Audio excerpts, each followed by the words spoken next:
Hello, and welcome to Pharmacology, Chapter 13, Drugs for Degenerative Diseases and Muscles. The word degenerative means deteriorating. Medications are not able to cure most degenerative diseases of the central nervous system.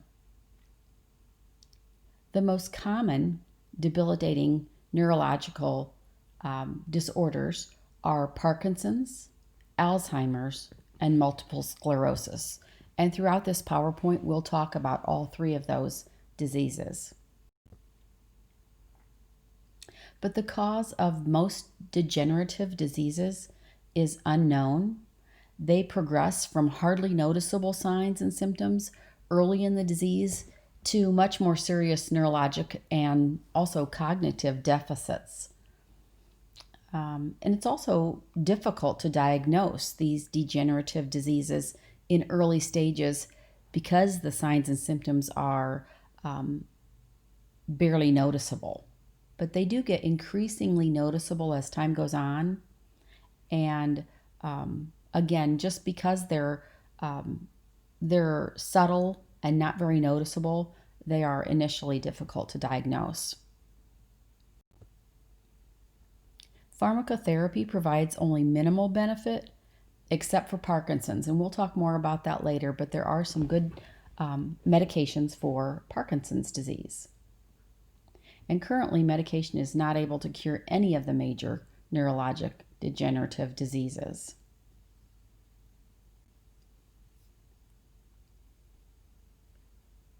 So this is a good table. It's table 13.1 out of your book. And it kind of lists all the more common diseases of the central nervous system. And it would be a good idea to read through these and be familiar with each one of these different diseases. So first of all, Alzheimer's disease, which is abbreviated AD, is a progressive loss of brain function characterized by memory loss, confusion, and dementia.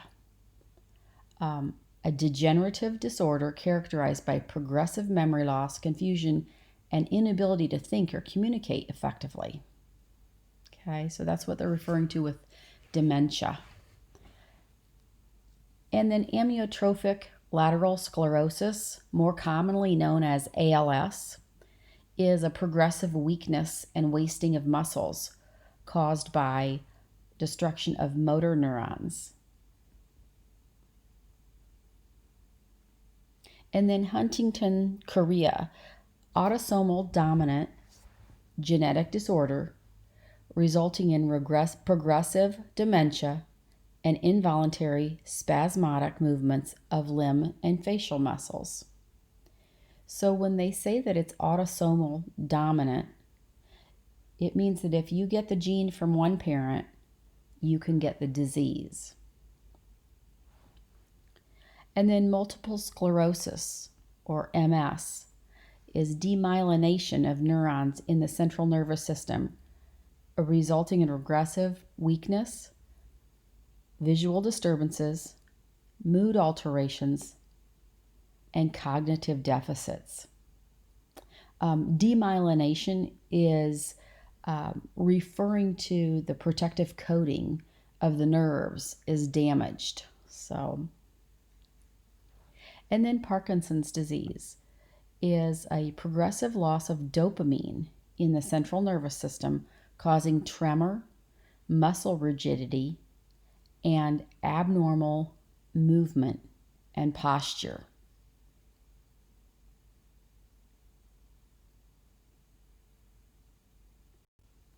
So that's the first one we're going to talk about is Parkinson's disease. So it's a progressive disease with the occurrence of full symptoms taking many years.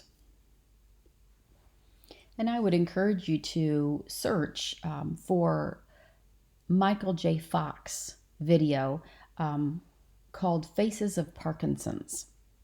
As most of you know, Michael J. Fox is one of the famous people with Parkinson's disease, and he's a real advocate for advancing the treatment of Parkinson's disease. So these next few slides list the symptoms of Parkinson's disease, and it would be a good idea to know these. First of all, tremors. The hands and the head develop a palsy-like motion or a shakiness when at rest. And then patients with Parkinson's also have what they call pill rolling, and it's a common behavior in which the patient rubs the thumb and the forefinger together, kind of as if there was a pill between them. And then muscle rigidity. Stiffness can resemble symptoms of arthritis. They can have difficulty bending over or moving limbs. And then they have something called bradykinesia, and that actually means slowness of movement. So they may have difficulty chewing, swallowing, or speaking, and also difficulty with fine muscle movements. A person with Parkinson's might also have postural instability. So the patients lean forward or backwards slightly, and they can lose their balance easily. And because of the stumbling that they have, that can result in frequent falls and injuries. Okay. Additionally, they have something called affective flattening, and it's characterized by a masked face, they call it, where there's little facial expression or blinking of the eyes. And something else that you can Google search is Muhammad Ali. He's another famous person. He was a boxer, and he's another famous person who had Parkinson's disease. And he has that masked face where he has little facial expression or blinking of the eyes. Additionally, as Parkinson's disease progresses, it can cause an increase in blood pressure.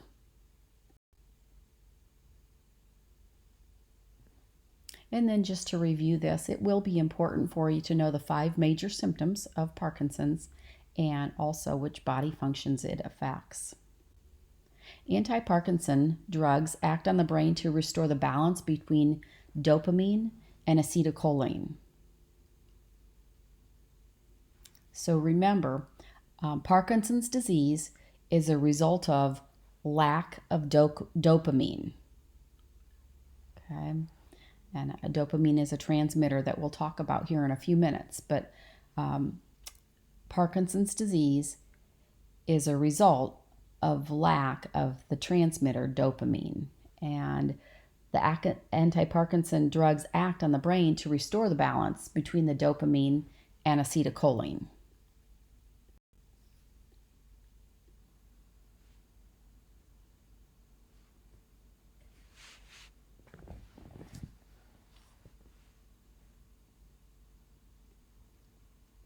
So pharmacotherapy for Parkinson's disease does not cure the disease at all. However, it can dramatically reduce symptoms in some of the patients. So the goal of pharmacotherapy is to increase the ability of the patient to perform ADLs, such as eating, walking, dressing, and bathing.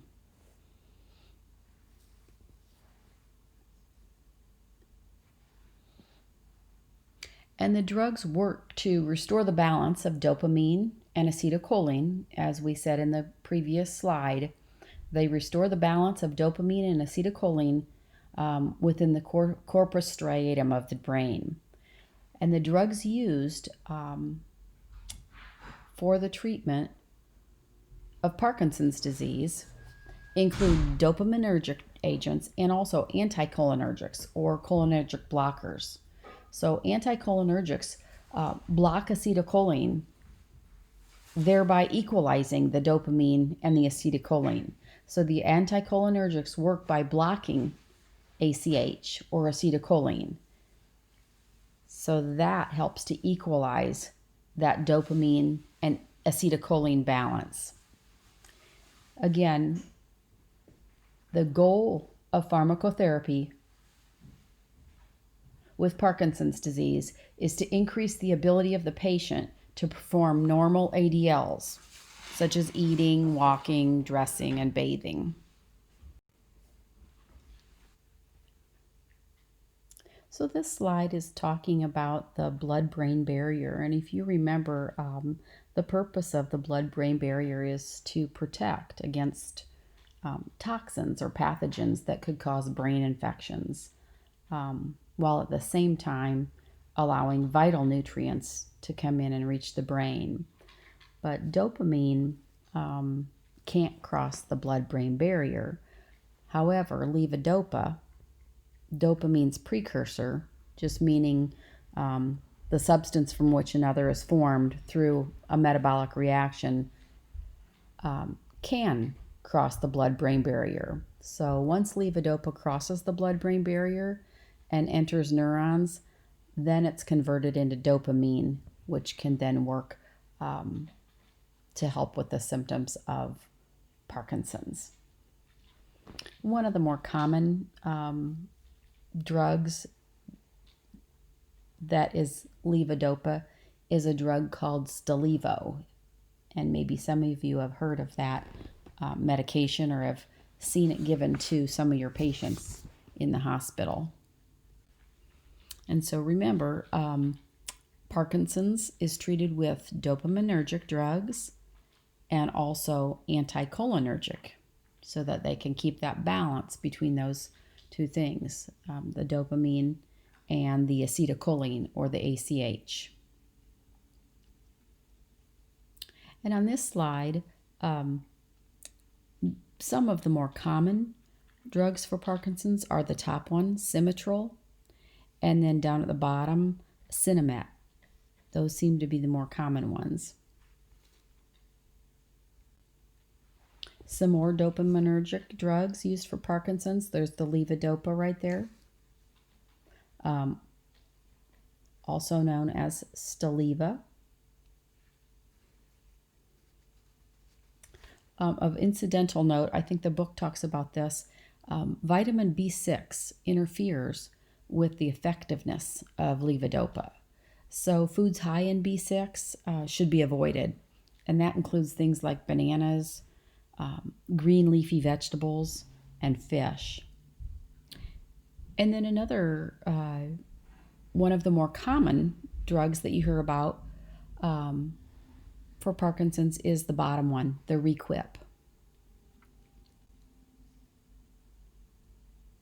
And then finally, this is the last of the dopaminergic drugs used for Parkinson's. A few more listed on here.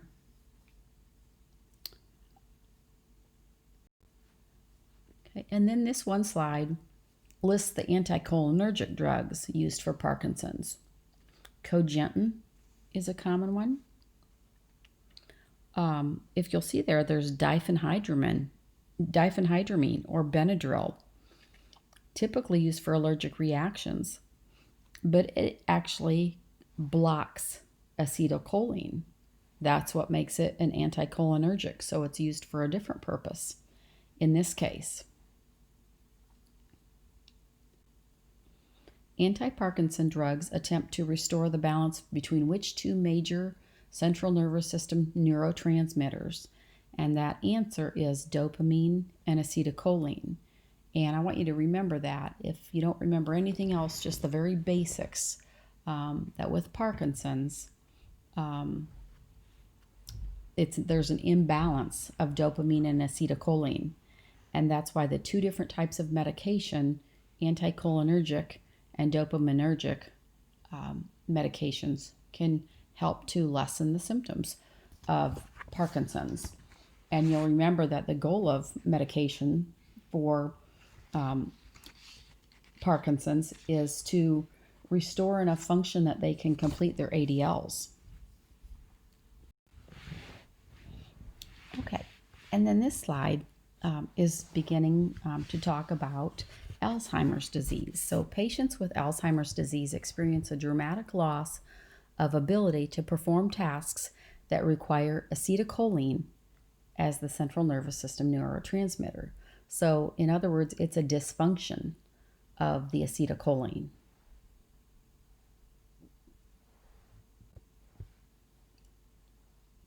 Symptoms of Alzheimer's disease include impaired memory and judgment,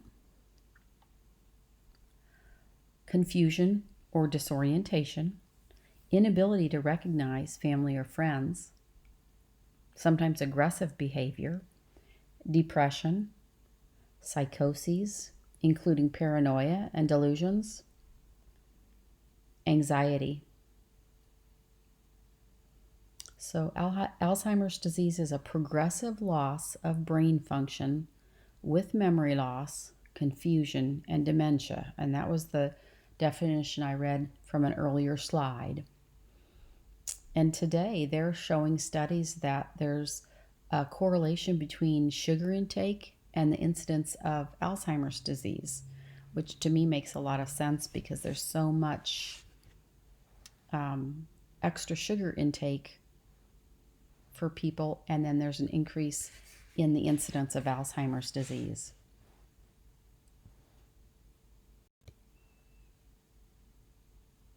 Alzheimer's disease is treated with acetylcholinesterase inhibitors and other drugs. So acetylcholinesterase inhibitors. So you recall in the first slide about Alzheimer's was that Alzheimer's is caused by a dysfunction of the acetylcholine.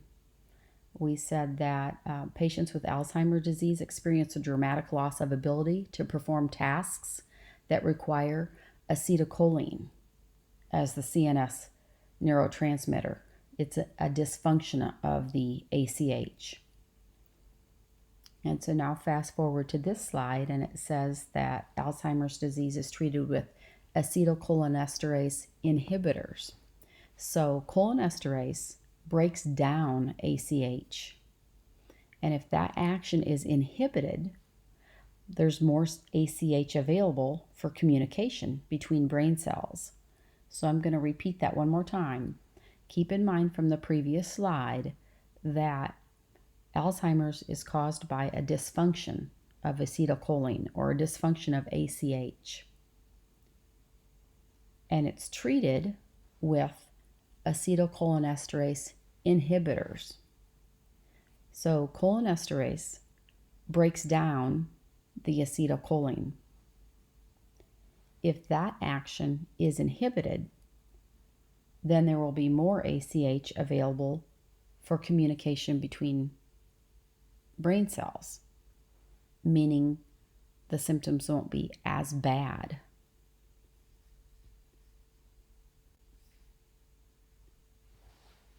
And this diagram is illustrating the statement that I just made about the acetylcholinesterase inhibitors. This is a list of the more common drugs used for Alzheimer's disease. You may recognize some of them: Aricept, Namenda. Seems like those are the two most common ones that I've heard used. But these drugs can cause nausea, vomiting, and diarrhea. If you see over there to the right, a lot of them can cause nausea, vomiting, and diarrhea. And because of that, that can lead to dizziness, lightheadedness, and the incidence of falls will increase because of those things.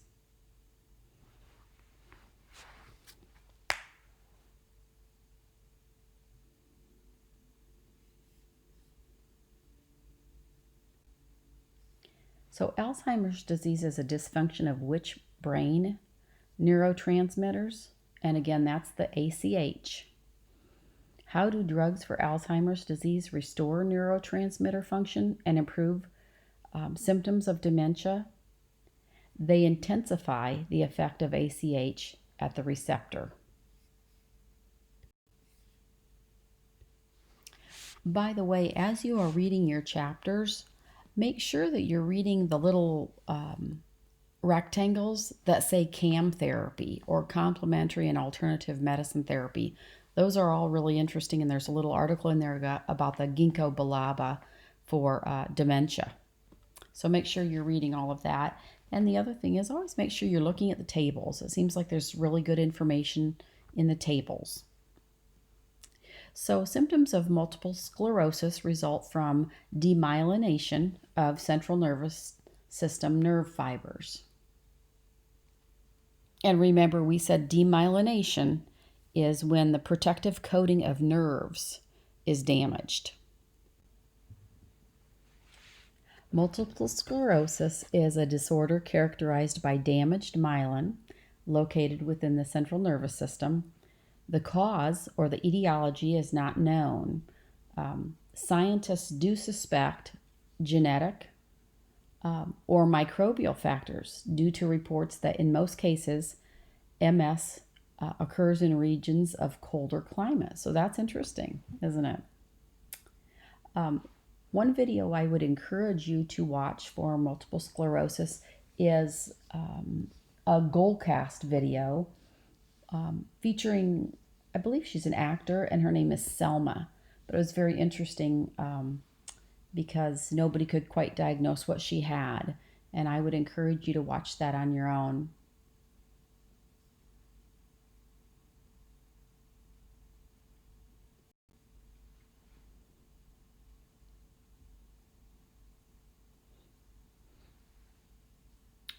Demyelination here, axons are gradually destroyed, disrupting the ability of the nerves to conduct electrical impulses to and from the brain. So again, it's the damaged nerve covering that we talked about. The symptoms of MS, which I want you to know these as well, include fatigue, heat sensitivity, a neuropathic pain, spasticity, impaired cognitive ability, disruption of balance and coordination, dizziness, bowel and bladder symptoms, sexual dysfunction,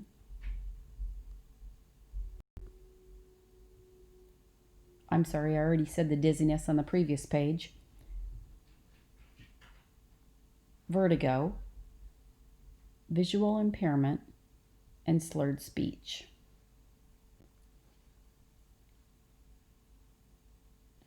MS is a progressive disease, and its precise course is not predictable. Each patient has a variety of symptoms depending on the extent and the localization of where the demyelination has occurred. So the medications for MS reduce immune attacks in the brain and treat unfavorable symptoms. They reduce inflammation and prevent attacks on the nervous system. They address impairment of movement due to demyelination of neurons, and they manage symptoms. And medications for MS help to increase patient alertness and energy. Again, the medications for treating MS help to increase alertness and energy. These next few slides are listing some of the drugs used for multiple sclerosis, and some of you may recognize some of these for maybe patients or family members. Interferon, the second one listed there, that's one of the more commonly used ones, I believe. It can cause flu-like symptoms. And then on this page, Symmetrol, Neurontin, and Solumedrol are some of the more common ones.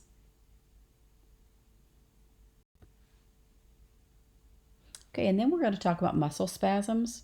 They're caused by injury, over medication, hypocalcemia, and debilitating neurologic disorders. Muscle spasms are a common condition. They can be associated with signs and symptoms of pain, feeling like a joint is frozen or they can't move it. It can be associated with overuse of and local injury to skeletal muscle. A single prolonged contraction in a muscle spasm is called a tonic spasm, whereas multiple rapidly repeated contractions are called clonic spasms.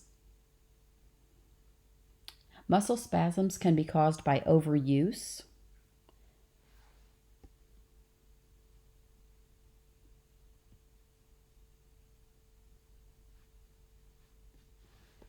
and of course, as I already mentioned, also overmedication, hypocalcemia, and some debilitating neurologic disorders. They can be treated both pharmacologically and non-pharmacologically.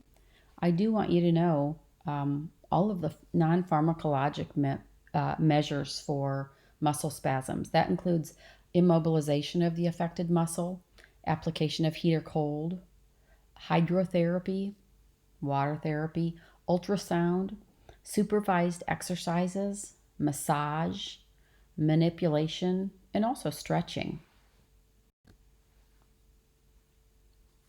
Combinations of analgesics, anti-inflammatories, and centrally acting skeletal muscle relaxants are the pharmacotherapeutic measures for muscle spasms.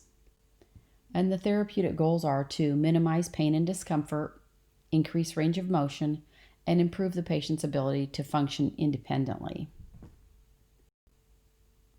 And we already have talked about the reasons why muscle spasms develop.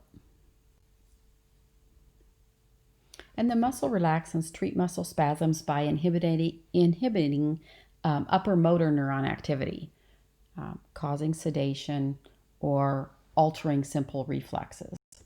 So they relieve symptoms of the muscular stiffness and rigidity. They improve mobility in patients who have restricted movements. And they treat muscle spasms at the level of the central nervous system. So all of these drugs listed, these are centrally acting antispasmodic drugs, and they can all cause sedation. So one of the teaching points with patients who are taking the antispasmodics is that they have to be careful with driving because this can cause drowsiness or sleepiness. It can also cause some of them can also cause weakness and fatigue. So you have to be careful when you're on these medications. They're pretty strong, but some of the more common ones are baclofen, and the Flexeril on the bottom is another common one. And on this page, the Xanaflex is another more common one.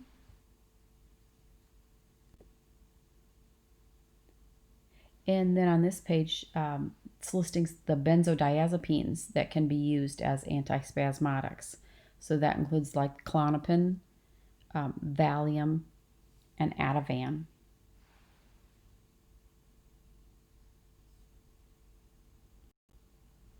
An effective treatment for spasticity now includes both physical therapy and medications. So spasticity is a condition where the muscle groups stay in a continuous state of contraction, usually as a result of damage to the central nervous system.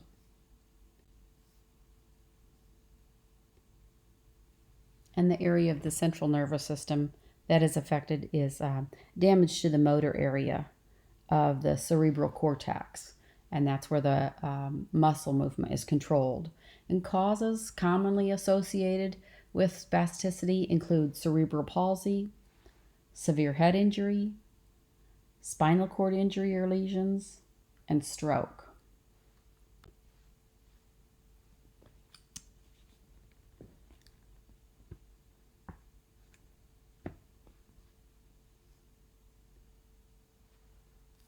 Dystonia is a chronic neurologic disorder characterized by involuntary muscle contractions that force body parts into abnormal, occasionally painful movements or postures. And that's directly from your book.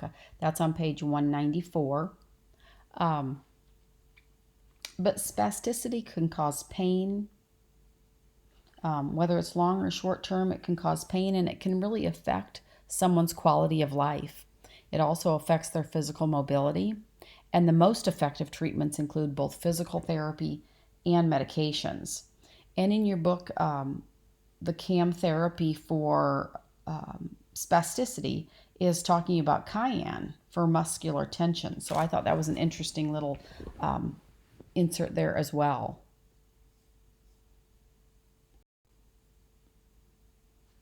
So some drugs for spasticity provide relief by acting directly on the muscle tissue, by interfering with the release of the calcium ions.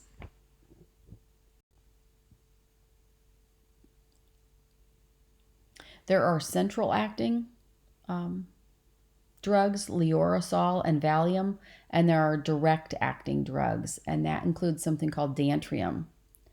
The difference between these are that the central acting inhibit neurons of the central nervous system, whereas the direct work at the level of the neuromuscular junction. So I'll repeat that. The difference between the central acting and the direct acting is that the central acting inhibit neurons of the central nervous system, whereas the direct work at the level of the neuromuscular junction and skeletal muscle. And so the hope of treatment of spasticity with antispasmodics is to have less muscle tension, to reduce pain, and provide greater mobility and range of motion.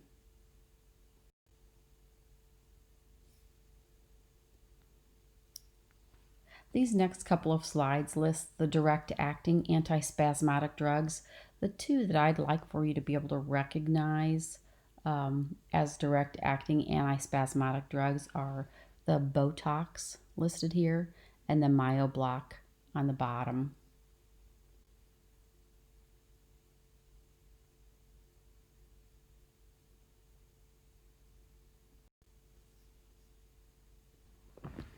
And the last few slides here are talking about neuromuscular blocking drugs. They block the effect of acetylcholine at the receptor, and they might be used for something like prior to the removal of a toenail or another surgical procedure. Another purpose of the depolarizing agents are used to relax the muscles of the patients when they receive electroconvulsive therapy. And we had talked about that in one of our previous chapters, the ECT therapy, when the person is put under general anesthesia and they put the small electric currents through the brain. So used for depression.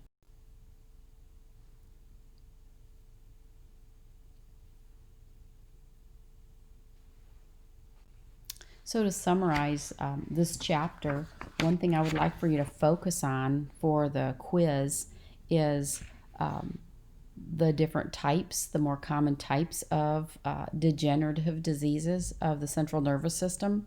Table 13.1 does a nice job of summarizing all of those. I'd like you to know the signs and symptoms, the causes, and the treatments of the major diseases that we talked about, which were Alzheimer's,